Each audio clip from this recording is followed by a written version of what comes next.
Fala galera, bem-vindos ao canal Exenem. Meu nome é Cauê Gomes, professor de Geografia, e hoje a gente vai falar um pouquinho de como as massas de ar podem fazer com que o Brasil tenha neve. Vamos que vamos!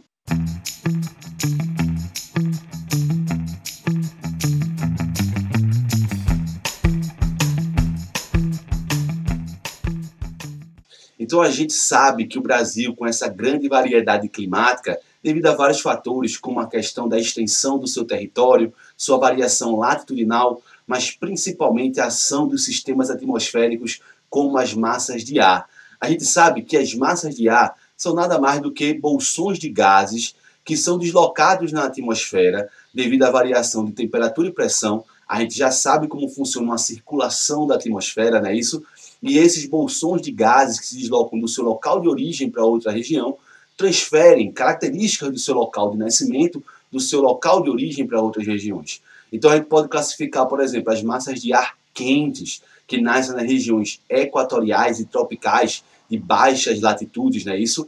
E eu tenho também as massas de ar fria, onde elas nascem nas regiões de alta latitude, nas regiões polares. E lembrando, essas massas de ar, esses bolsões de gases que transferem características do seu local de origem para outro. Então, se ela nasce na região equatorial, ela vai distribuir calor, não é isso? E se ela nasce na região polar, ela vai distribuir o frio devido ao seu local de origem. Eu posso classificar também as massas de ar de acordo com a umidade, não é isso? Se ela nasce em regiões oceânicas, provavelmente elas vão ser úmidas, distribuindo aí chuva pelos nossos territórios em outras regiões pelo mundo. Se ela nasce nos continentes, provavelmente ela vai ser seca, mas, querendo ou não, a gente sabe que pode ter exceções, como a nossa massa equatorial continental.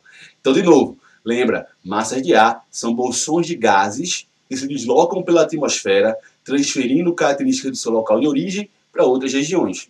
Então, na prova do vestibular, no Enem, basta a gente ver ali, né, a indicação de onde ela vem para saber qual é a sua principal influência na distribuição de chuva e na distribuição de temperatura. E o Brasil, como tem um grande e um vasto território, a gente vai ter várias ações das massas de ar, né? Então, por exemplo, quando você vê uma imagem como essa de satélite, onde você vê várias umidades, né, várias ações de nuvens, de formação de nuvens, você está vendo aí várias ações de massas de ar. Por exemplo, aqui nessa imagem, a gente vê uma região de encontro de massas de ar. Tá vendo? Dá para quase perceber, ó, uma linha reta se formando, separando, né, indicando aí, né, a massa de ar seca e uma massa de ar úmida. Quando eu tenho duas massas de ar se encontrando, eu tenho uma região frontal. Por exemplo, a gente viu aqui em outra aula do canal. Então, se você ainda não segue o canal, clica aí, né? Comece a seguir a gente, clica no sininho para receber as notificações e acompanha a gente nas redes sociais para você não perder nenhuma aula, beleza? Então, isso aqui, né, é uma frente de massa de ar que gera, por exemplo, né, regiões frontológicas. Eu tenho uma massa de ar úmida e eu consigo ver que ela é úmida devido à grande quantidade de formação de nuvens. E aqui, onde parece que não tem nada, eu tenho um bolsão de gases de uma massa de ar seca, não é isso? E elas se encontram formando uma frente de massa de ar. Uma massa de ar, quando se encontra com a outra, dependendo da variação de temperatura, por exemplo, se eu tiver duas massas de ar de temperaturas diferentes, as duas úmidas, ocorre choque térmico e chuvas frontais. Se eu tenho duas massas de ar que vão formar uma frente de massa de ar, um encontro de massa de ar, a massa de ar, se elas forem de mesma temperatura, mesma característica, tendem a se somar. Se elas forem de temperaturas diferentes, vai depender da massa de ar que tiver mais energia para empurrar a outra. Então, quando você escuta assim no jornal, uma frente de massa de ar fria ou uma frente fria, quer dizer que uma massa de polar, uma massa de ar fria, ela está empurrando uma massa de ar quente, porque a que empurra vai gerar a frente. Por exemplo, você está vendo aqui nessa imagem, né, e você está vendo toda uma formação de umidade, né, como se estivesse fazendo uma curva. É porque essa aqui, né, essa umidade, é a nossa massa polar atlântica, e ela está sendo empurrada literalmente pela massa tropical continental. Tanto que você vê aí, ó, ela quase se espalhando. Se a gente der um zoom, a gente consegue ver bem a influência de uma massa de ar deslocando a outra. Então, quando a massa de ar empurra a outra, ela forma uma frente de massa de ar, um deslocamento dessa massa de ar. Lógico, as massas de ar quentes vão ter mais ações no verão, e as massas de ar fria vão ter mais forças no inverno, formando frentes frias. que é quando essa massa de ar fria, formada onde? Numa região polar, numa região de alta latitude, começa a se deslocar, empurrando as outras massas de ar que se vêm pela frente. Quando é que uma massa de ar fria vai ter mais energia? No inverno. Quando é que uma massa de ar quente vai ter mais energia? No verão. Beleza? Então, quando você vê essa imagenzinha, lembra que a gente aprendeu na aula de geografia, né? Zonas de menor temperatura formam zonas de alta pressão. Então, sempre é representado pelo arzinho, não é isso? Zonas de maior temperatura formam zonas de baixa pressão, não é isso? Então, é formado pelo B. Então, uma frente de alta pressão, quando tem um arzinho numa imagem dessa, como no mapa, no Enem, lembra, por exemplo, a frente fria é essa frente que está agindo atualmente no Brasil. Lembrando que esse vídeo está sendo publicado em 2020, não é isso? Em agosto de 2020. Então, esse ano a gente teve uma forte intensidade da massa polar atlântica no nosso território. E aí vai formar uma frente de massa de ar fria e normalmente numa imagem de satélite vai ser representado por um ar, porque o ar significa alta pressão, né? Frio, alta pressão, quente, baixa pressão. Beleza? E como a gente falou, volta aqui, e como a gente falou, o Brasil, devido à sua grande variedade territorial, ele também vai ter várias ações de massas de ar. O Brasil, no total, tem 5 massas de ar agindo em seu território. E como a gente aprendeu lá com Jorge Benjol, desde pequenininho, moro, num país tropical, o clima do Brasil é tropical, predomina a temperaturas altas, predomina o calor. A maioria dos climas do Brasil são quentes o ano todo. A gente tem uma baixa amplitude térmica anual. Isso quando eu falo de maneira geral. Mas lembrando que devido às nossas extensões, a gente tem vários climas distribuídos pelo nosso território. Então, de novo, o Brasil vai ter ação de 5 massas de ar. 4 delas são massas de ar quente, como a massa equatorial continental, a MEC, a massa equatorial atlântica, que vai nascer aí na hemisfério norte, né, dos ventos alisos de nordeste, que vão, né, se deslocar aqui para o norte do país. Eu tenho a massa tropical atlântica, que ela é uma massa tropical, quente, atlântica, litorânea, né, isso, e a massa tropical continental, que nasce lá em cima, certo? Né, ali no deserto do Atacama, então ela vai ser uma massa quente e seca. Basicamente é a única massa totalmente seca ou mais seca do território brasileiro, é a massa tropical continental, que nasce no deserto do Atacama. Essas massas de ar quentes são muito importantes, certo? Porque elas distribuem a umidade. Por exemplo, a massa equatorial continental, que nasce em cima da floresta amazônica, por mais que ela seja continental, ela é uma exceção. Ela vai ter muita umidade, porque ela nasce em cima da maior bomba de água e de umidade do nosso território, que é a floresta amazônica e a bacia hidrográfica amazônica. Então ela é muito úmida. Por exemplo, ela é responsável pelos grandes e famosos rios aéreos, o deslocamento da umidade que sai da floresta amazônica e vai, por exemplo, causar chuvas no Cerrado, no Centro-Oeste, e também ali no finalzinho do verão chegam no sertão. Então, galera, é importante a gente levar para o Enem a ação das massas de ar, mas hoje a gente vai focar nessa aqui, ó. Essa que está aqui embaixo, né, que é a única massa fria do nosso território. Então, lembrando, o Brasil vai ter ação de 5 massas de ar, né, isso, né, 4 são quentes, não esquece, equatoriais e tropicais, certo? Vão agir em todo o território brasileiro, cada um com sua característica. Mas na aula de hoje a gente vai focar aqui, ó, na massa polar atlântica, a MPA, a única massa fria do território brasileiro, que nascem em altas latitudes e se deslocam ali pelo sul da América Latina, entrando em nosso território. Como a gente já vê aqui, né, nessa imagem, a gente vê que no verão a ação da massa polar atlântica é quase inexistente, né? Ela não tem força, porque ela é uma massa fria. Já ela vai agir principalmente aqui, ó, no inverno, certo? E por que a massa polar atlântica ela é tão importante para o vestibular? Só porque ela é a única fria? Só porque ela é a única que traz aí queda de temperatura na região sul? Não, é porque devido sim, lógico, ao fato de ela ser a única massa polar, a nossa única massa fria, que vai agir principalmente no inverno, ela vai gerar 3 fenômenos diferentes no nosso território. E sempre é citado na prova, galera. Sempre é mostrado ali no vestibular os 3 principais fenômenos causados pela massa polar atlântica. E esse ano, o ano 2020, certo, não vai ser diferente. Já que quase todo ano cai alguma coisa sobre massa polar atlântica, no ano que ela está agindo com mais força e maior intensidade, lógico que existem grandes chances de a gente ter isso aí cobrado no vestibular. Então vamos nessa. Vamos ver as 3 principais características e fenômenos causados pela massa polar atlântica. O primeiro é a friagem, que está preocupando muita gente aí no Brasil, porque ela é uma queda de temperatura abrupta na região norte do país. A friagem é uma queda de temperatura, certo, na nossa região norte. Para ser mais específico, no sul da região norte, né? Ali na região do Acre e assim sucessivamente. Essa friagem, né, ela ocorre normalmente, não é um fenômeno que a gente não conhece ou que nunca aconteceu. Já aconteceu várias vezes, mas ela varia de intensidade de um ano para o outro, certo? E quando ela ocorre com muita intensidade, ela pode causar quedas de temperatura na região norte de até, certo, ter 10 graus, 15 graus de temperatura na região do Acre. Em uma região onde não tem costume de quedas de temperaturas abruptas, numa condição do país ser extremamente desigual, o fenômeno da friagem pode gerar problemas extremamente sociais, como mortes de moradores de rua, que estão em condições de moradia de rua, né, pelo frio, porque literalmente eles não estão preparados para isso. E sim, isso já aconteceu no Brasil. Mas por que acontece a friagem? Primeiro, a friagem é literalmente e ocorre por causa da penetração da massa polar atlântica no nosso território. Professor, mas como a massa polar sai lá da região polar e consegue chegar na região norte, que é uma região provavelmente equatorial e muito quente?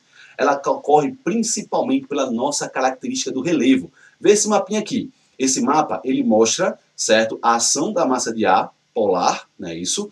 Ó, ali ela se deslocando nesse território.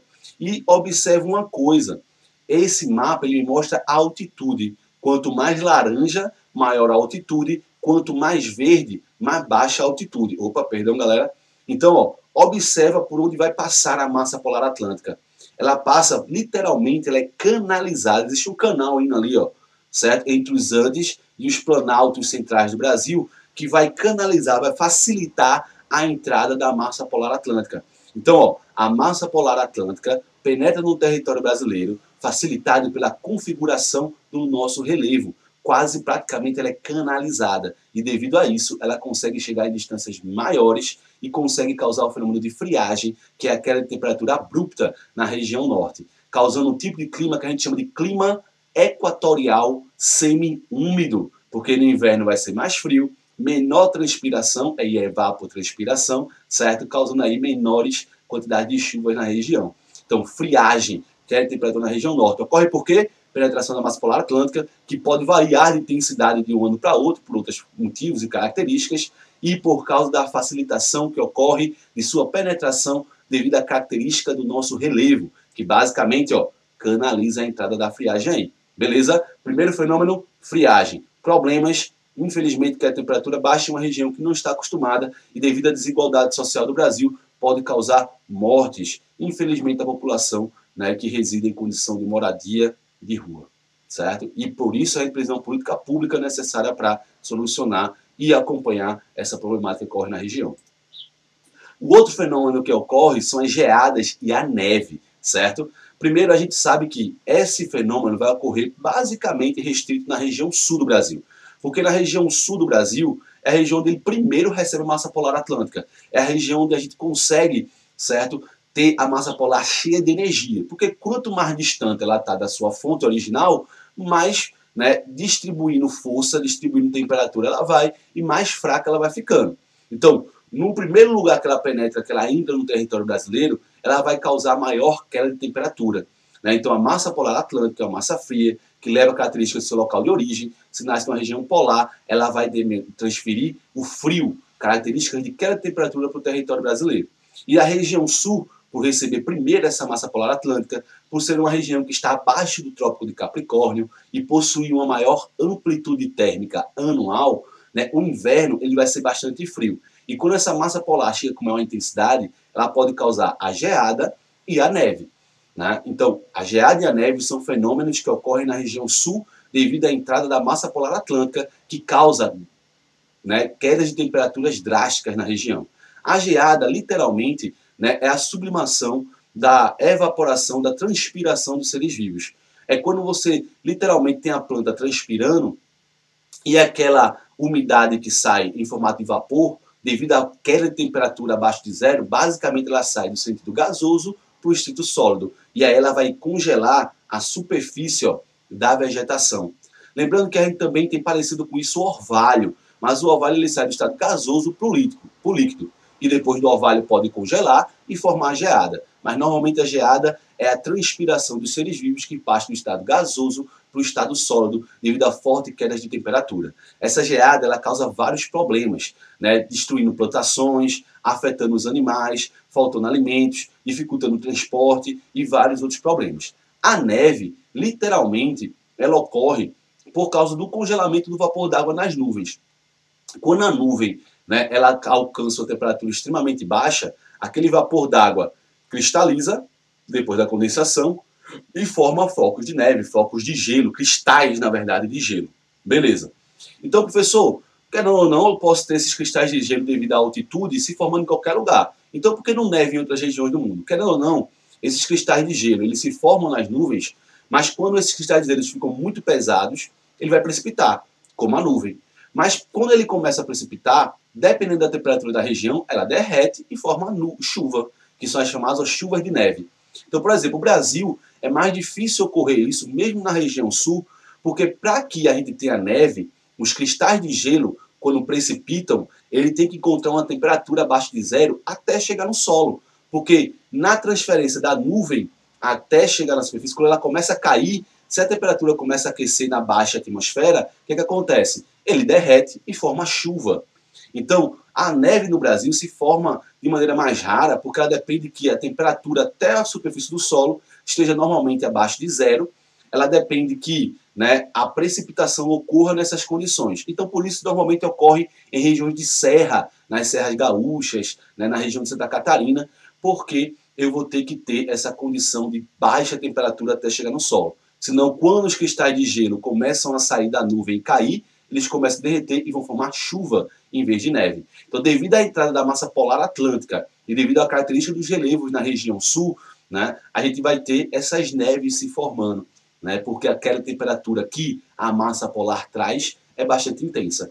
Em Santa Catarina e outras regiões, já nevou várias vezes também no Brasil. Não é novidade, mas depende do ano da massa polar atlântica que está bastante intensa. E quais são os problemas? Trânsito, pode causar acidentes nos carros, né, devido à locomoção e o derretimento dessa neve na estrada, né, e outros problemas que ocorrem aí. Então, geada, neve, se concentra na região sul e é o segundo fator causado aí pela massa polar atlântica. E o terceiro é o clima tropical úmido, que é característico do litoral brasileiro. O clima tropical úmido é um clima, tropical normal, chove no verão e tem seca no inverno. O tropical úmido vai chover mais no inverno do que no verão.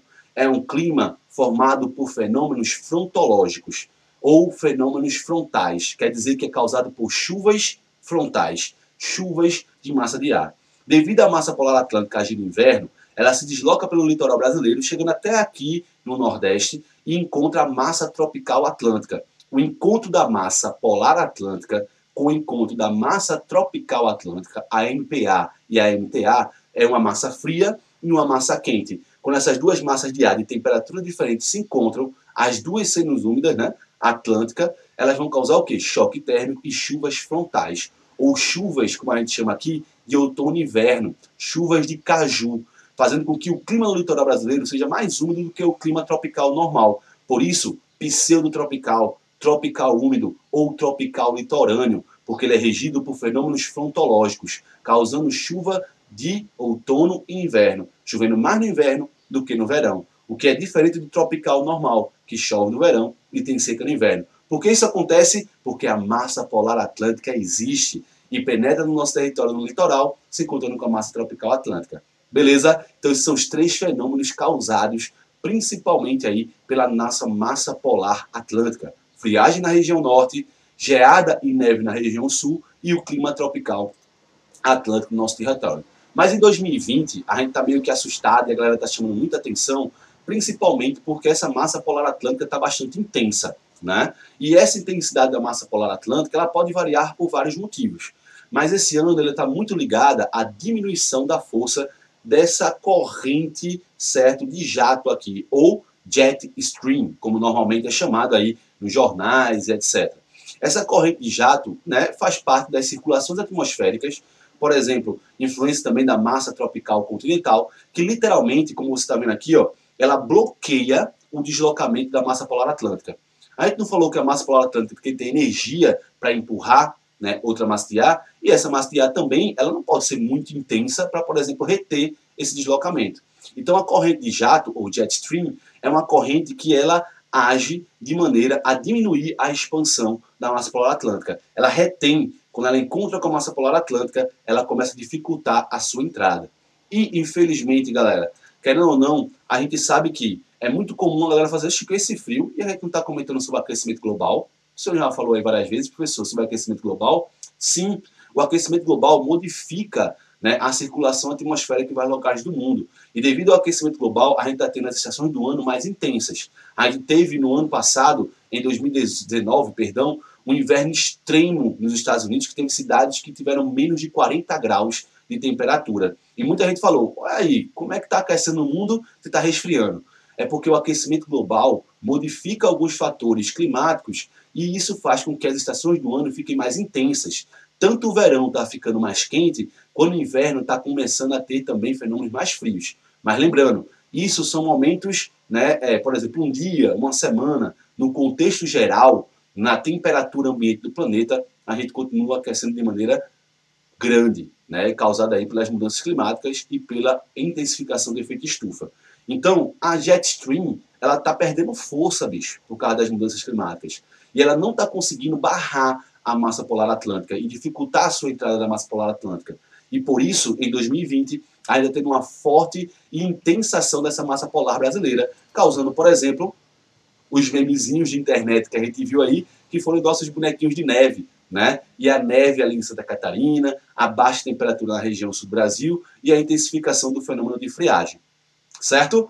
Beleza? Então, por que esse ano está sendo tão intensa a massa polar atlântica? Já que ela é um fenômeno normal, friagem é uma coisa que a gente já sabe que acontece, geada e neve pode ocorrer, e o clima tropical úmido. Esses fenômenos estão mais intensos esse ano, porque devido às mudanças climáticas e ao aquecimento global, a jet stream, ou, né, a corrente, ó, volta lá, a corrente de jato está mais fraca, fazendo com que a massa polar atlântica tenha mais intensidade, penetrando em território brasileiro, e causando, por exemplo, aí chuva, neve, certo, né, em Santa Catarina de maneira mais intensa. Não só em Santa Catarina, mas na região sul do Brasil como um todo.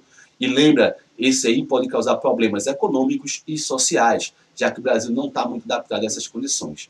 Beleza? Só alegria. Galera, obrigado por assistirem a aula. Não esquece aí de clicar no sininho e assinar o canal da gente. Chega a gente nas redes sociais. Acompanha a gente que a gente tem cada dia mais novidades para ajudar você a entrar na universidade. Vamos nessa!